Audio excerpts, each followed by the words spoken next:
Germaniyada molni qadri bor, lekin mashinani qadri yo'q akalar.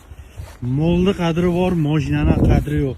Men bu narsani ko'p sizlarga aytganman, endi sizlar baribir ahamiyat bermaysizlar. Unaqa o't talashib, men mashinani prosta ko'ringlar.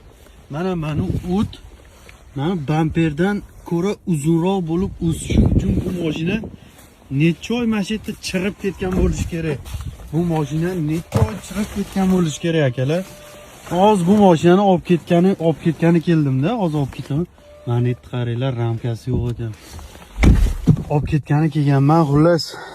Bu mashinalar bu turishini ko'rib jicha. O'sha mashinaning orqasiga o'tdimi, jicha yig'lab oldim akalar. Nahot mashina qadri shu darajaga yetib kelgan, O'zbekistonda bo'lmaydimi? Ey. Shu har bitta o'tgan odam voy shaytalanib qoladi-yu bu mashinani ko'rib. O't o'landi ichida xorzor, lekin men shu gapimga javob beraman. Mashinani qadri molnikidan past, chunki fermasida mol boqayotganlarni ham ko'rganman-da. Molni tagiga gilam solingan akalar. Mol boqarlar, molni tagiga gilam solingan, lekin mana mashinani qadri yo'q. Mana Germaniyada shu ahvol. O'shaning uchun Yevropaga qiziqmaylar, albatta sizlar o'ylagandek mashinalarga qiziqishmaydi.